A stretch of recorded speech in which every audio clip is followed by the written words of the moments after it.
Welcome back. It is another... Okay, this is Creepy Story Time, Family Edition. You know, this is going to be a story of, jealousy and witchcraft. But this is definitely going to be a scary story time because it is a scary story, really. Warning, scary story. We're going to be talking about juju, African witchcraft, aren't we? So it's me again, Rosie B, and my mum. We're having another generational chat. So this is a story that my mum's going to tell, and it wasn't her story. Again, this isn't one that she actually experienced herself, but it's one that her sister experienced herself. And my mum and her sister were very close, and she knew the story firsthand when it happened. And at the same time, it's also a bit of an in memory of, because Mum's lovely sister passed away almost a year ago to the day. A year in a few. Yeah, the 31st of March 2023, which was really sad. Strange things happened on that day as well in our house, didn't it? That was very strange. Maybe we'll talk about that another time, maybe not. So I thought let's honour her memory as well by, telling this story that happened to her, and that, she overcame. And you know what I mean by overcame when you hear the story. So this is a story that happened in the 1960s. No? 70. Was it the 70s? 1971. Oh, okay, 1971. We finished school, which we call it, you call it O level here, I think we call it Form 4. We were in a boarding school, we finished our Form 4, and this time we were looking for jobs. We were applying. We applied the police. I was rejected and she was accepted. But anyway, it worked out okay because I stayed home. I applied. I got airline. I became an air hostess. So go to a place called Kiganjo. That's their training center. They'll be trained straight away as inspectors. They never employed women from there. They used to get, you get employed this section, that section. And that year, they say they are going to get all level students. The rank will be police inspectors. That will be, when you train at that level, you are police inspector. Wait, so were there female, just regular police officers? They were, but they are employed like in an office. This division can employ a police, but there were no police inspectors, women. Although they were there, they were not promoted. That section was all men. No high-ranking female police officers. Yeah. So this time they say they are going to employ straight away inspectors, and they applied. So anyway, she applied and she was accepted, and we did cry, both of us, because it was so hard to separate, really hard. When the time came for them to go to start in a place called Kiganjo, that's the police training center in Kenya, a place called Nyeri. She went there, they went there, the group. Can I ask a question before you continue? The people that they were accepting for the jobs, were they all women or were they mixed? They were all women. They were now employing women. So this is a really... The first time they got women straight as inspectors. So this is actually, in scary story aside, this is a very landmark kind of moment for women, and actually especially in Africa, because what did you say, it was 1971? That year was 71. That's when the army thought, the police thought, we need women inspectors, and what they can do is train a number.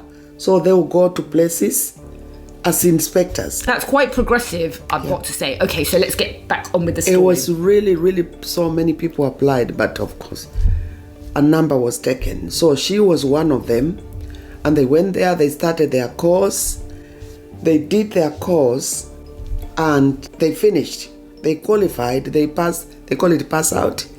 It was a beautiful, beautiful day. The president goes there and is passing out parade. Now, when they finished, they were sent to different stations, and she was sent to a place, Embakasi, which is near the airport.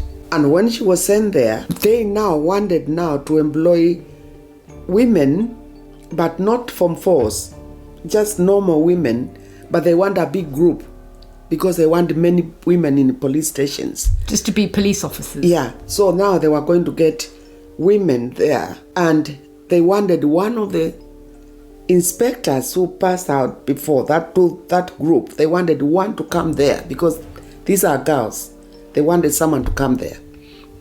And that's where the problem started, because my sister was the one who was selected to go. Was going to go back to the training, but as an inspector, when these girls are training, she will be one of the inspectors there. And being women, it's nice to also have a woman, they can relate to and ask questions or problems. And that's where one of the ladies, she could not believe that. She thought she was going to go to be the one elected to go back there to be the inspector in that training now. Oh, so she was an inspector too? She was, but when they passed out their parade, they finished their course. It's like graduating. They were put in different police stations because when they were told that somebody will have to be, they are choosing one of the girls, one of the inspectors will go back there. This lady had already finished, and she had one of the police inspectors who was a married man with a wife at home. Oh, girl. She was with him. So she thought she's got a good chance of going there. Yeah. So she thought that she's going to get it because she was sleeping with the people that are making the decisions. They were living together like... Scandal as well as juju. She moved in there and she thought she's got good chance because this man is inspector, of course, a big inspector. And I think he had more rank than inspector. So you put a word there, of course, but those people were choosing according to characters. They didn't care who you are.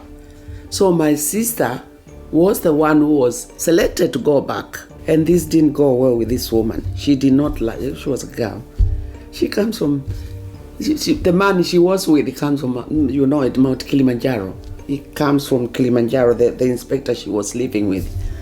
And she started by saying things about my sister. She did this and nobody knows what they did. She did. What kind of things was she saying? Just... He liked to say she did this when we were in course. She's a liar, she's this and the others were thinking, when did that happen? Nobody followed it.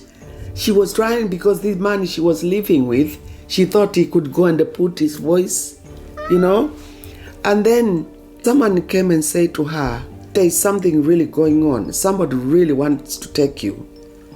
Either take you to do something to you so that you can lose your job or you be sick. Who said this? One of the police people in that training. Was that what they were thinking, or is that because they knew something? They had.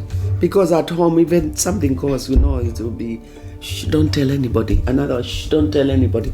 And they will end up, all of you knowing the same thing. So they had heard. They had heard because they knew now mother was chosen there. This time she's gone. She's gone to the place. With this girl, she thought if anything happened to my sister, maybe she would be quickly put there. She thought so. So she must have been talking to her man. So someone came and told my sister. And in fact, the person who told, I saw him. He came and told her. Because men who speak in the canteen, the thing, they'll talk.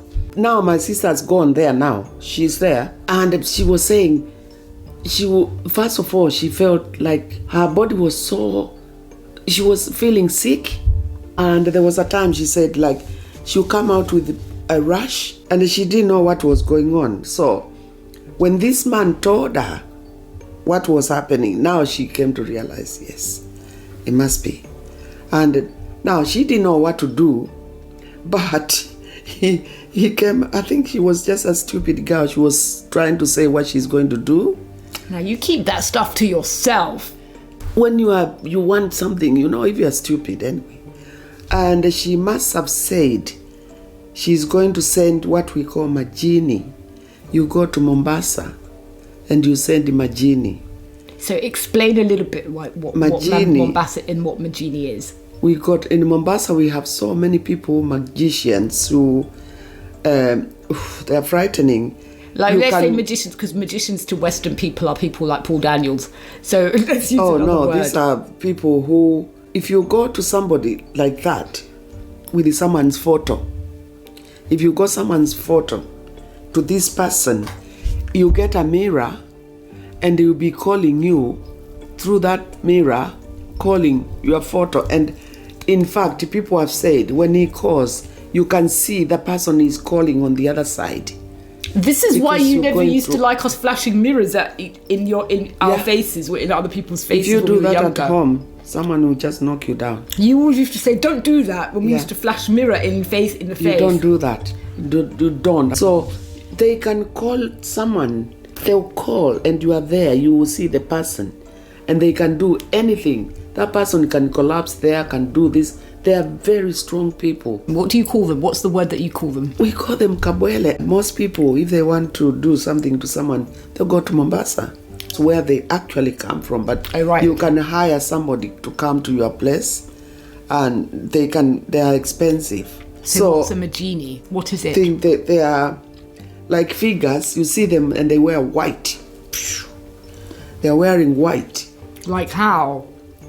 Like as we were saying, the thing, you call it a clock. Oh gosh, don't even. You know, when you see, I've seen pictures there, like they wear something white and white. They are walking, and when you look at them, because even if it's dark, you will see the light, you will see them. I find it interesting that they're called magini because in like Islamic culture and even around the world, you know, they've got things called a jinn, which is kind of an entity, and we have like genies in a lamp. Yeah, like, when they do that, like genie, it's indicating spirits not of this realm. So let's just say that. So she was told about it, and she knew now what the person was going to send, and she knew this thing she's feeling must be because of that. So she said to me one day she was sleeping. How I went there. I went to her house. I know how it was. It's like they built something like round. Although the doors are on that side, it's like this green we have in the middle here. Oh, like an enclosure, like a fence. Yeah. Fenced in. Inside where you can... like a yard. As we say, we don't know how. She opened her eyes. And when she looked, because the window was in the bedroom, she saw this white... It's like, she said, it was like an army, like marching. They were not one or two. It was like an army marching, and she said they were tall people. We're all wearing this. It's like a cloth made of paper, how white, made of. And they are walking. You couldn't. She looked. She couldn't hear anything, and she had to get up. What was the distance? Would you say? When I looked at the place now, I could see she was like, they were like over this fence there. What, just there? Yeah, because... That's right near the house. Near her window. That's not even like... I was thinking of like on the horizon, like where you can see a hill. No, because it's round like if something comes... Oh no, baby, no. If you look, that phone thing, if people are walking from there, it's not far. Oh no. Because that's how the place was. Because I went there, I was standing there, I could see the yard. So they were coming in like a formation, like a line. Yeah, I'll show off. It's like Buckingham Palace. There's the yard inside there, The courtyard, yeah. I went there, courtyard there. That's what was in the middle of the building, because these are all police people. That's their police quarters. She was in quarters. It's the quarter. So she got up, and what she did, she said she got up quickly, and she said to me, it looked like, like papers moving. And she saw white. And that gave her, because she knows what magin are, and she was already told. So she got up so quickly, and she went to the window. She said something. She did say something. I can't remember what. Yeah. And again and again and again. And then she saw them stop, and she just stayed there. And they turned round, but she doesn't know where they disappeared to. They dematerialized. They didn't get to her. If she did not wake up, they would have done what they were coming for. Maybe come to take her life. Her spirit just whoop. Yeah. Hey. But they went and what then... was she saying?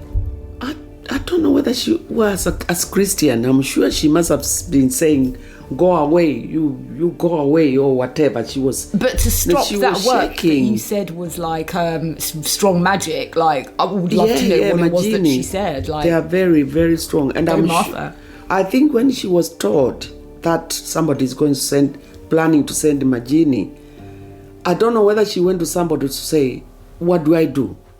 Somebody must have said to her, when you see it, do this or say this. And she was really, in fact, you wouldn't believe, when it happened, she took her time, she went and asked for leave, and she came to me in Nairobi.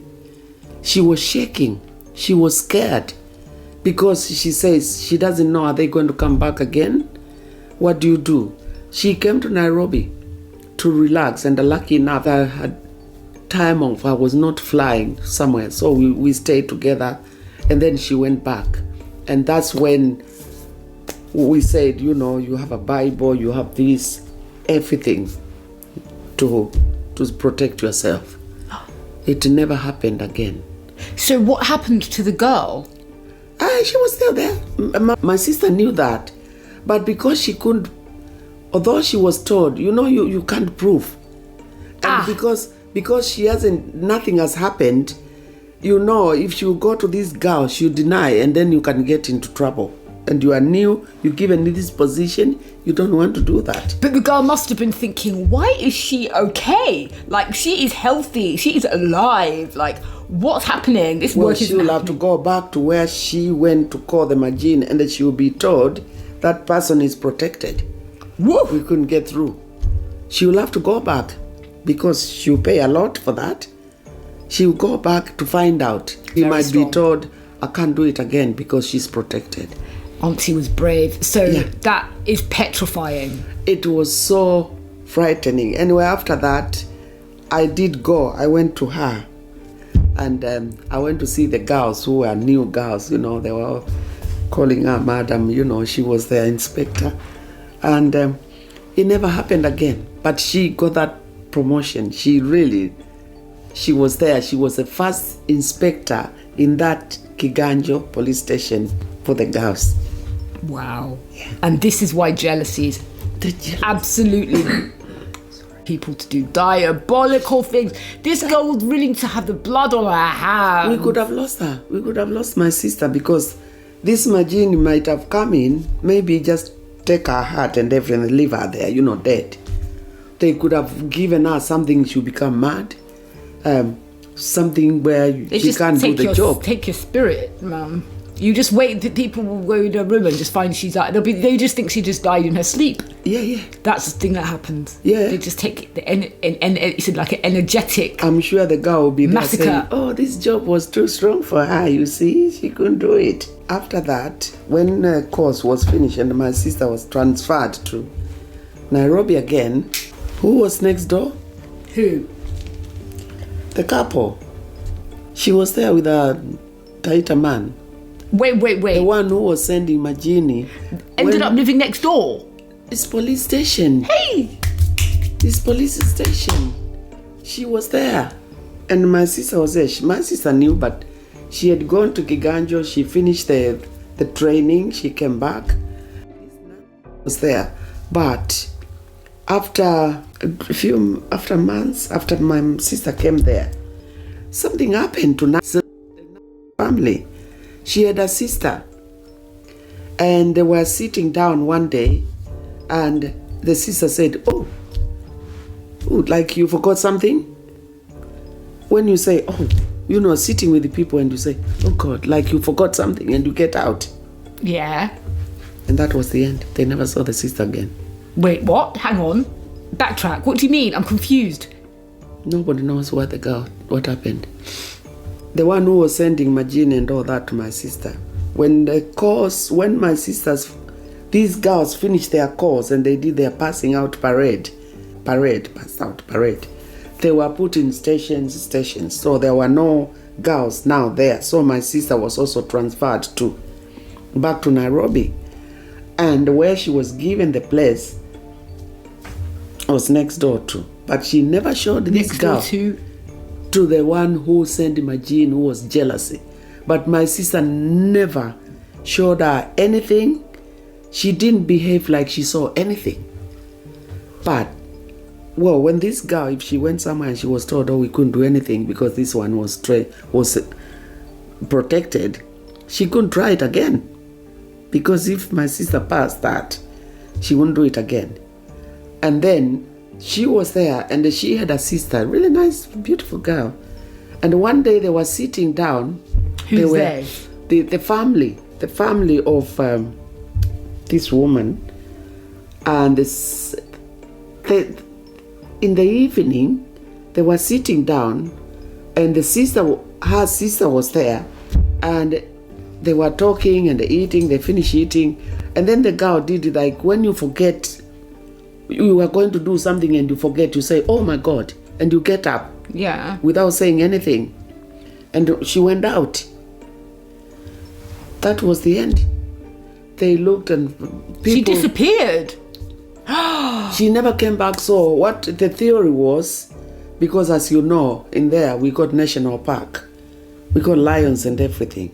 It could be either she went to meet somebody who might have hurt her by throwing her to the lions. Oh. Or she might have walked and met, or the thing came to, she was eaten by animals. Because can I just stop and add the fact that, in case people are listening, your sister was not involved. This had nothing to do with your sister did nothing. No, this is crazy. I'm saying after this led... What? I didn't know this bit. After this girl did what she did, sending my genie to my sister, all that finish and all that, after a year I'm just stating. Her own sister just disappeared in a really crazy missing 411 type situation by the sound of it. So you think, was she punished because what she was supposed to do, what she was thinking of doing to my sister? What happened? That girl has never been found. Never. Okay, that's scary. I didn't know this. Yeah, but we got National Park near. So everybody said, either she was supposed to meet somebody, maybe somewhere. That's what I would think. And she met a lion, or she was in Kenya, there is this kind of, like, when election is going on, opposition, they can come and kidnap somebody and they send them right to the National Park. Many people are eaten by lions. Or maybe just some kind of like murderer. It's somebody she was going to meet. No, but I'm saying it doesn't have to be lions, as in somebody killed her. Yeah, killed her and threw her to the lion. They do that. Oh, to get rid of the body? Yeah, you just go and throw. You don't have to do anything because nobody's going to go in the park to look. There are lions that, especially in the evening, they come near. You can even, if you listen, can hear them. The fence. That story is mad. I had no idea about this add-on. I didn't know. So basically, she tried your sister, and then her own sister. Now, I mean, I don't want to say it's karma because, like, you know, that's not necessarily, I think, what karma is. But anyway, for the sake of the discussion, her own sister went missing. She got up from the table. How long was this after the? It wasn't long. It wasn't long. It was less than a year. Less than a year. It was just raw. It was a real raw thing, and she got up, and even the girl herself can tell you, my sister just got up. She went, oh, like you forgot something, and she got up. You can't say to somebody, where are you going? Because she could have, and that was it. Oh wow. That was it. Wow. Yo, somebody could have done something to her sister. Yeah. Maybe that's what the Magina would have done to your sister. Oh yeah, my sister. She just got up and been like, just disappeared. I think Magina would have. They can't carry her. She would have died of whatever they do. I don't know what they do. They would have found her there dead. Wow, Mum, that was a story. They take the life. They come and take your life. That was a story. So these Magini, they look white always, do they? According to what people say, they are like ghosts. They are white. I've never heard someone say they wear black. I always see someone say, oh, I saw this white thing. Maybe they got different colors, but all I've heard, is white, but they're those people in Mombasa. If you hear someone coming from Mombasa, like Jennifer, you have to be very careful, because they have to protect themselves, and there are so many over there. Some of them are liars anyway. What did you say you call them? What did you call them? Kabwele. Kabwele. You hear someone say, I'm going to Kabwele for that one. I'm going to Kabwele say for that one. Say it in Swahili the way you would say it. What would they... Nitaenda kuona Kabwele. Nitaenda kwa Kabwele. Nitaenda kwa Kabwele. And that would make somebody... In Ikamba, I'll say, Ningudi kwa Kabwele. Ningudi kwa Kabwele. When you hear that, oh God, you're going to be caught. That's why you see people don't send photos. They don't like sending photos to strangers, just friends, because you never know what they're going to use it for. Yeah, I don't like doing that either. So it is frightening over there. Wow. When you live there, you know how to protect yourself. But if you're from outside, it's like landing in a lion cage. You have to be careful. Too many lions here. Who is looking at you because you come from, she lives in England. She's so, look, you are not doing anything. Look how proud she is. She didn't even say hello to me. We don't need her here. We better finish her. This is what I mean, man. Like, yeah. So, rest in peace, Martha, your sister, sorry. Yeah. She did well. She never had any problem anymore. She had promotion. She was, I think she was a colonel. She was the toppest of the... She was a colonel before. Yeah, she was retired. a very top rank. I'll ask the son one day to confirm. But she was very, very high. I just would have loved to know what she had said that day. I'm sure she just shouted. It's like to say, well, you can't get I've got Jesus in me, or I've got what and they she just stopped walking. They stopped. And she said they kind of like turned. And when you see something setting, just going and... disappearing. Yeah. But she couldn't see faces.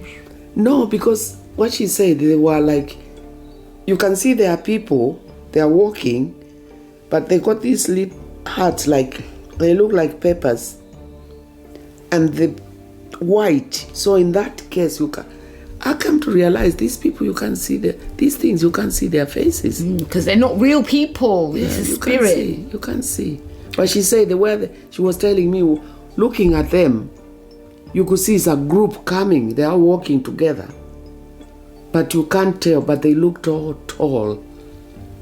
Like tall and slim. The Maasai genes right there. The Maasai genes, genetics. Yeah, it was, but she came to me and we were there for some time, and then I had my little place because lucky enough I had moved from my brother.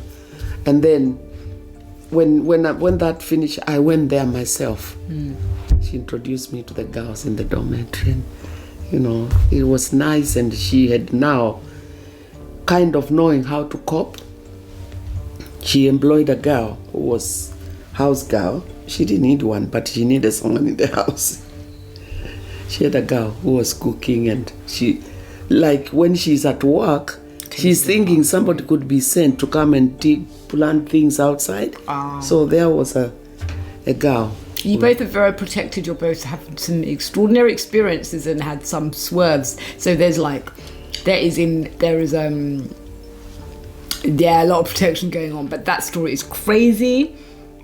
I didn't know the end. Rio in the 70s. It was not a long time ago.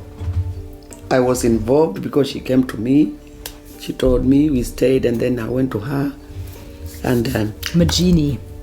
Yeah, and she always, from that time, even where she went, even when she was next door to this woman, she was watching it very hard. Although now she's back there, she did not trust her. Hey, you're living next door. Yeah, everywhere she went, she would be having a servant, somebody, house girl. When she's not in, there's someone there. Watch who is coming around, don't let anybody in, don't tell anybody anything. Yeah. God, we can all take a leaf out of that notebook, especially these days. Don't tell everybody your business, because you don't know who is watching and who is jealous for no reason. But she grew to be really well liked. It was unusual. It was just something which my sister was so liked in Nairobi, because she was rescuing anybody who comes to. Someone will be arrested for selling the native and then she would go and take them out. She was just helping everybody. She was, if you go today and ask, anyway, you saw the funeral. I did, it was huge. Huge. Just some people couldn't get there. She was that kind of a person, really. Oh gosh. And that's why we told the story in light of that, because even though it's a spooky, creepy story time, it has like at least a positive outcome. Yeah, good ending, and you know how it went on and how she got on and how she survived and she moved on. She became strong, and I think she knew how to deal with another Majini coming to her. So, moral of the story, man, know thyself. Don't be out here in these streets sleeping on yourself. You need to understand and know this stuff. It doesn't matter sometimes whether you partake or believe or whatever, but knowledge is power. Yeah. In many forms. Okay, I think that's the end of that's the end of that one now. Thank you, Mom. That was a crazy story. I still can't even. Lot of mercy. The only thing is, when she talks about, I feel like I see the Majini myself. But we don't want to be seeing that. I picture them. I'm picturing it. My mind is very visual. The tall.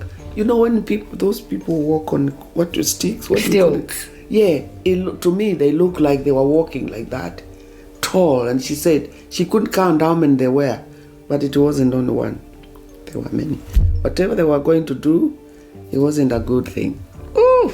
All I'm seeing when you're saying is that is there's night crawlers of Fresno, like obviously not that, but like the way that you're just seeing these like white things coming towards you. I'm going to put a picture in of what they are, because people won't know what I'm talking about. Crossing that, I always look at this square. Crossing that square, it was nice, completely nice. The grass it's a police anyway, so they be there. Although I've never seen them there, I don't know what they used to do there in that middle square there. And walking from there, crossing this way, I'm saying to myself, did they land in there? That's bizarre. Or did they come through those houses? They started there. They must have started from the green.